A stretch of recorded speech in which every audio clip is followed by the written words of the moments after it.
Traders, how are you? कैसे हैं आप लोग? तो दोस्तों आज फिर फॉरेक्स का एनालिसिस आप लोगों के सामने लेकर आए हैं। तो सबसे पहले तो आप जो आज वाइल्ड मूवमेंट्स आपको देखने को मिल रही हैं फॉरेक्स मार्केट के अंदर, जैसे आप यहाँ पे देखेंगे यूरो यूएसडी इस तरीके से गिरा कि जैसे वापस ऊपर आएगा ही नहीं। फिर सेम कंडीशन यहाँ पे गिरा और फिर देखिए ऊपर गया, यहाँ से भी ऊपर गया था।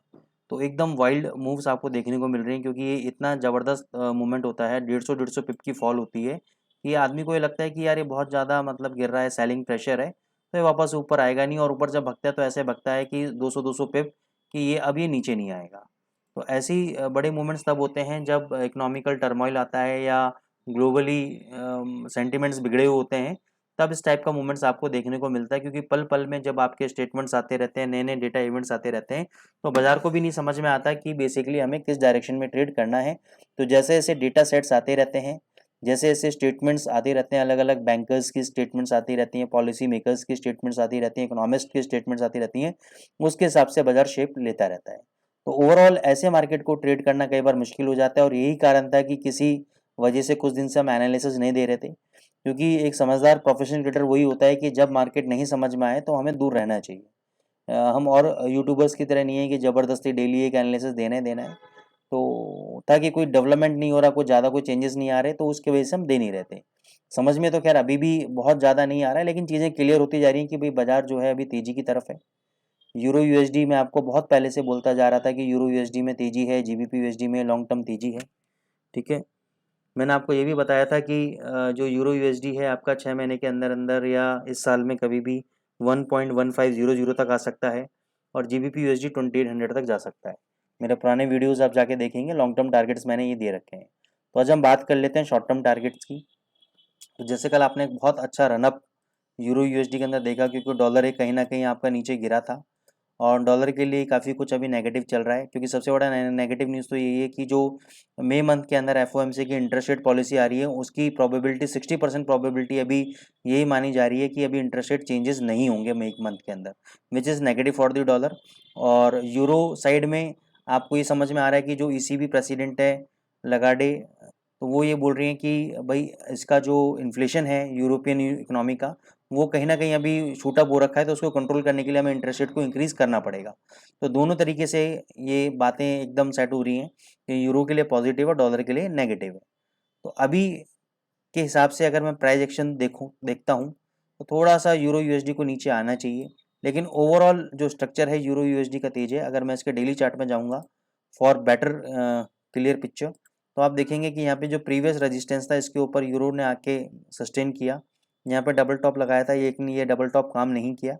अभी जो प्रीवियस हाई है 1.1032, इसको तोड़ने की कगार पर अभी खड़ा है, कभी भी इस लेवल को तोड़ सकता है। बाय करना चाहिए मेरे हिसाब से, लेकिन मैं थोड़ा सा यहाँ पे कॉशियसली बाय करूँगा। मैं वेट करता हूँ 900 का, अगर ये वापस आज डिप मारता है तो 900 के आसपास मैं अपने एक लॉन्ग पोजीशन लूँगा। मैं 840 के आसपास 1.0840 के आसपास अपनी पोजीशन को ऐड करूँगा। फाइनल स्टॉप लॉस मैं 1.0800 को रखूँगा क्लोजिंग बेसिस पे, और टारगेट मेरे 1.1100 को रहेंगे। तो यही पोजीशनल ट्रेड अभी हमारा चलने वाला है ये हफ्ते भी। ठीक है ना, तो अगर ये 900 आएगा तभी मैं बाय ट्रेड एग्जीक्यूट करूँगा। एकदम ऊपर भग के मैं चेज़ नहीं करूँगा करेंसी को, नीचे डिप पे मैं बाय करूँगा। फिर और डिप पे मैं बाय करूँगा 1.0840 पे। स्टॉप लॉस रखूँगा 800 का ऑन क्लोजिंग बेसिस, टारगेट 1100 के ऑन दी अपसाइड। अब हम आ जाते हैं गोल्ड के ऊपर। गोल्ड ने कल बहुत ही अच्छा ज़बरदस्त मूवमेंट दिया, क्योंकि डॉलर इंडेक्स के लिए नेगेटिव न्यूज़ आई थी कल, और जिसके चलते गोल्ड ने एक ज़बरदस्त मूवमेंट दिया। गोल्ड में अभी भी तेज़ी है। गोल्ड में मेरे हिसाब से आपको बाय करना चाहिए, और जब तक बाय करना चाहिए जब तक ये 2000 तक ना आ जाए। यानी 2000 पे आएगा तब हमें और बाय करना है। फाइनल स्टॉप लॉस हमारा 1977 का रहेगा, और फाइनल टारगेट हमारा 2050 का रहेगा।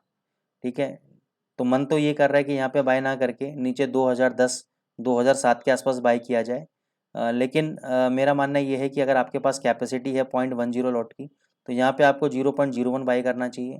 फिर नीचे गिरने पे आपको 0.09 बाय करना चाहिए, ऐड करनी चाहिए अपनी पोजीशन आपको, क्योंकि 2000 तक ये कभी भी एक बार आ सकता है नीचे। क्योंकि ये आपका स्ट्रॉन्ग पहले रेजिस्टेंस था, अभी सपोर्ट बन चुका है, तो इसके पास आता है तो बाय करना चाहिए। स्टॉप लॉस 1977 का रहेगा, टारगेट 2050 का रहेगा।